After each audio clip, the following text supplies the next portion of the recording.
Hi everybody, it's Richard here again and welcome to another video.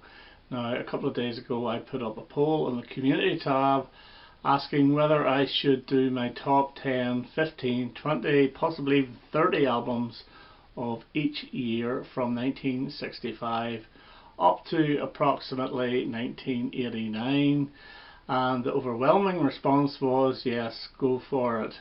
I wasn't too sure should I do this because whenever I first started I did a top 3 for every year. I did them actually in batches, so for example 1970 to 73, and I did the top 3 of each of those.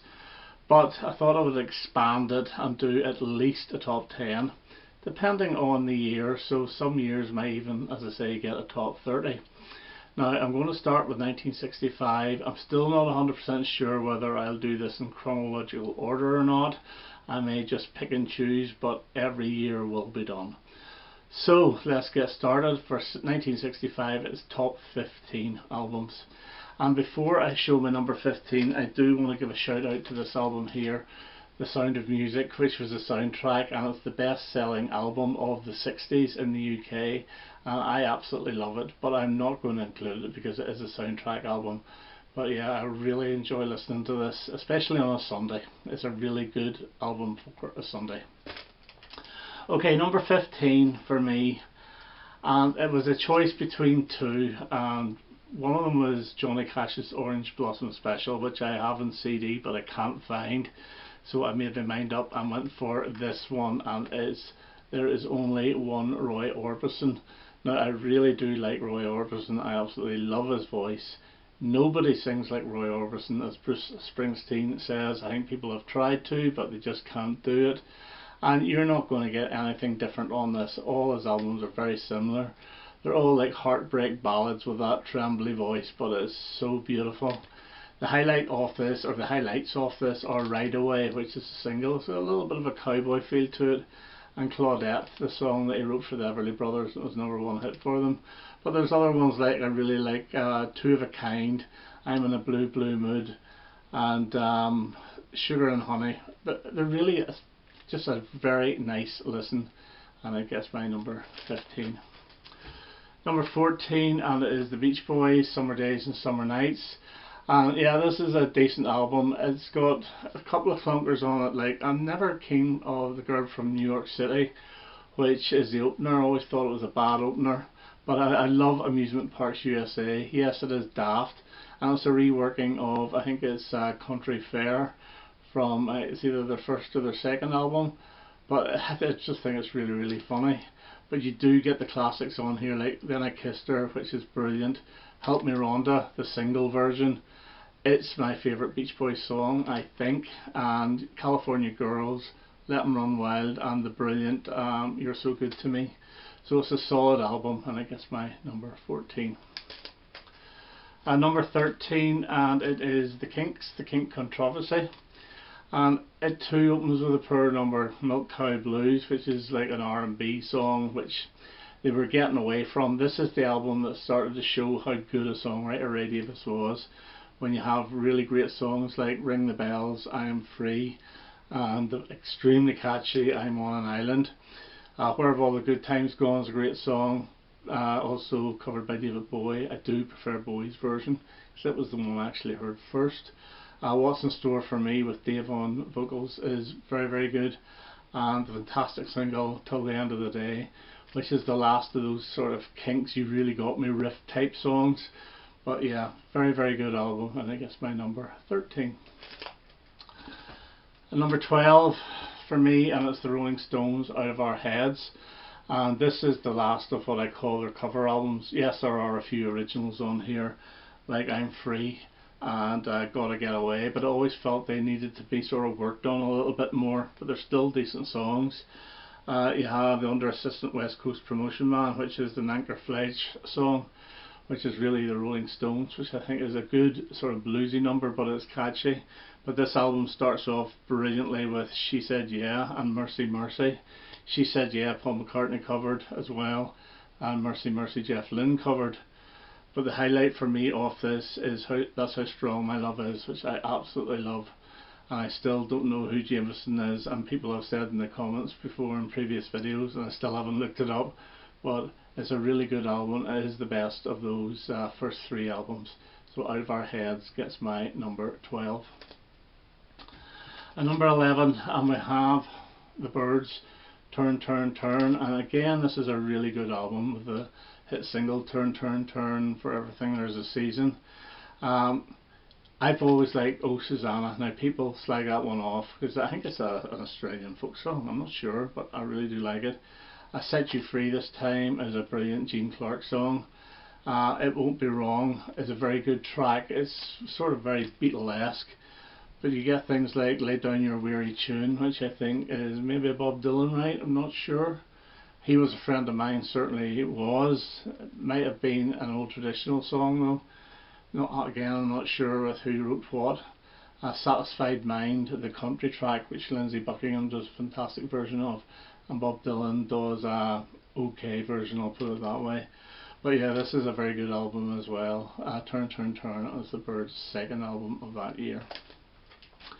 Okay, number 10, and it is Donovan, and What's Been Did and What's Been Hid. Now this is the Donovan with the acoustic guitar, and basically he was trying to be Bob Dylan, but him, acoustic guitar and harmonica, and you have the fantastic Josie, which opens this, which is one of my favourite Donovan songs, and then you get Catch the Wind, which is another brilliant song. Now the single version was slightly different, this is the better version. You get To Sing For You, which is a lovely song, which is found in that Bob Dylan documentary, is it Don't Look Back or Don't Look Now or something like that, which I also think is brilliant. The Alamo is a really nice song as well. Ramblin' Boy is a good track. Car Car, silly but enjoyable, that's the Woody Guthrie song. And Tangerine Puppet is a really nice sort of instrumental. It's a very, very good album. As I say, it's the Donovan I like, and it gets my number 10. And it's just slightly above it, I think, is his second album from 1965, and it's Fairy Tale, and this has more originals on it. Colours is a beautiful, beautiful song. Again, it's extremely catchy. I'll Try for the Sun, although the harmonica is a bit high in the mix in this, because it does really hurt your ears a little bit. It's a brilliant track, and Lindsey Buckingham does a great version of it. Candyman, extremely catchy. Ballad of Geraldine is a really, really good track. They're all good. Circus of Sour, Summer Day Reflection song. It just slightly nudges out What's Been Did and What's Been Hid. I think this is a little bit more consistent, but the highlights of What's Been Did slightly better with Josie and Catch the Wind, but this gets my number 9. My number 8 from 1965 is The Who, My Generation. I did a video on The Who not so long ago, and I put this, I think, at number 6. I might even put it at number 5 now if I was to do that video again. I really like this. I don't like the cover versions. For example, I can't have I'm a Man. That's da-na-na-na-na, the bluesy type number. Not for me. Please, please, please. I just don't like either. And I'm not keen on I Don't Mind. It's okay, but I'm not that keen on it. But the Pete Townshend songs here are brilliant. Out in the Street, fantastic opener. La La La Lies, brilliant. My Generation, brilliant. The Kids Are Alright, one of the best tracks ever. Legal Matter, really good. It's Not True, really good. It's a very, very strong debut album for The Who, and it gets my number 8. At number 7, and we have Bob Dylan, and it's Bringing It All Back Home, and this was his first electric album. Well, one side electric, second side sort of half electric, half acoustic. Subterranean Homesick Blues opens this, possibly the first rap type of song. Really good, only 2.5 minutes long though. She Belongs to Me, again a beautiful song. Maggie's Farm, a standard Bob Dylan electric song from the mid 60s, but it's still really good. Love Minus Zero No Limit, I think, is a fantastic melody on it, really excellent. Bob Dylan's 115th Dream I really love, and I love the Full Start as well. I think it's really funny. Mr. Tambourine Man, great. It's All Over Now Baby Blue. It's a really strong album, and I guess my number 7. Number 6, and it is the Byrds' debut, Mr. Tambourine Man, which I think is slightly better than Turn Turn Turn. Again, Mr. Tambourine Man was the #1 hit single from this. I Feel a Whole Lot Better, I think, is brilliant. It's the Gene Clucker song. Spanish Harlem Incident. What other ones? All I Really Want to Do, Chimes of Freedom. All Bob Dylan songs. In fact, all from Another Side, and they're all great. Don't Doubt Yourself, Babe, I think it's the Jackie DeShannon song, which is great. And The Bells of Romney, which is the one that influenced George Harrison for If You Needed Someone off Rubber Soul. But this is a brilliant album with a fantastic cover. Guess my number 6. Okay, number 5, and it is the Beach Boys, Today. And yeah, this is a tale of two halves. The first side is all the upbeat ones, which I really do like. It's like the summary songs. Do You Want to Dance, Good to My Baby, So Infectious, Don't Hurt My Little Sister, I think it's got a really good riff to it. When I Grow Up to Be a Man is another one of those Beach Boys classic. The original of Help Me Rhonda, which is good as well, although I do prefer the single version, and Dance Dance Dance. The second side is the more reflective side with Please Let Me Wonder, I'm So Young, She Knows Me Too Well. But the problem with this is the very last track, which is filler, and it is Bull Session with Big Daddy. I don't know why they bother with these sort of things, but it doesn't spoil the album. It's still one of their best ever albums, and I guess my number 5. Okay, at number 4, and we have the Paul Simon Songbook. This would be higher, but the only reason it's at number 4 is because I prefer the Simon and Garfunkel versions of these songs. Really, this was the album he released in Britain in 1965 after Wednesday Morning 3 AM, and whenever Simon Garfunkel reformed after the big hit of Sound of Silence, he took a lot of songs from this for that album, and he also took a few for the next album, Parsley, Sage, Rosemary and Thyme. In fact, the only song they didn't record, although they did it live, was The Church Is Burning. So you have Paul on the acoustic guitar, that's it, doing I'm a Rock, Leaves That Are Green, Church Is Burning. April Come She Will, The Sound of Silence, Most Peculiar Man, He Was My Brother, which was on the Wednesday Morning album. Kathy's song, The Side of a Hill, which was used as part of the medley with Scarborough Fair. What's it? Scarborough Fair, is it Canticle or Canticle, or I'm not too sure how to pronounce that name. A Simple Desultory Philippic, Flowers Never Bend with the Rainfall, and Patterns, those last 3, actually getting on to Parsley, Sage. Really good album, but it only gets my number 4. Okay, my number 3, and it is the Beatles, and it is Rubber Soul. And this is a brilliant album, of course it is. It starts off with Drive My Car, which is what fantastic opener.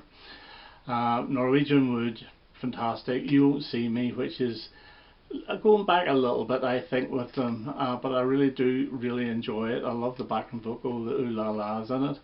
Nowhere Man's great, Think For Yourself is great. The Word is the only one I'm not keen on. I'm not also keen on What Goes On, It's Okay, and Girl is one of my least favourites as well, even though most people state that as one of the best. But I'm looking through you, In My Life. Wait is the most underrated song off this.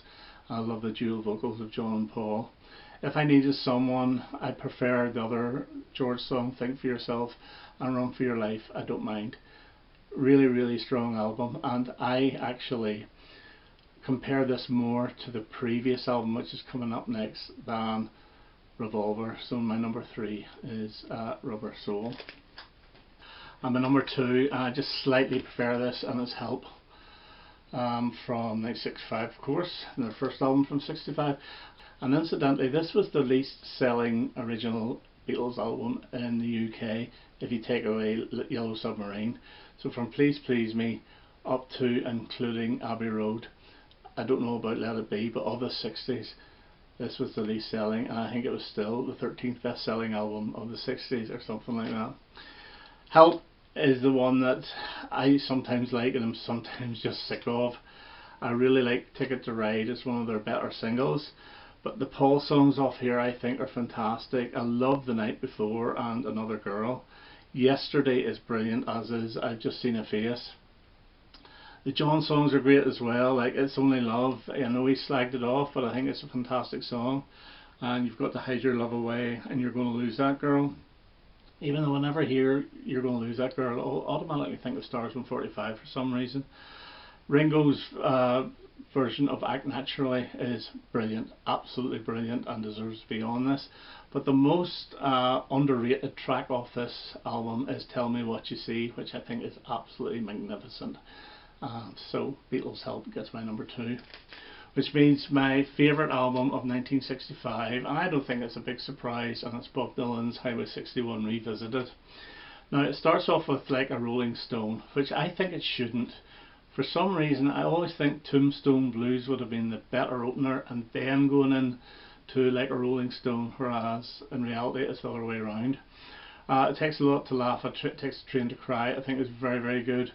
From a Buick 6 is often regarded as one of the worst on it, but I've always enjoyed it. Highway 61 Revisited I've always enjoyed as well, but just like Tom Thumb Blues I think is really magnificent, and I love Judy Collins' version of that, which was released I think in '66. And Desolation Row is one of his finest ever tracks. It's over 10 minutes and the guitar in that is brilliant. Yeah, this is fantastic. Bob Dylan's 2 albums of '65 were brilliant. So this gets my number 1. And I think one of the reasons as well is the words. I know I'm not really that big into words, but he really did change the landscape with his lyrics going forward, and I think that deserves an awful lot of credit. So number 1, Highway 61 Revisited.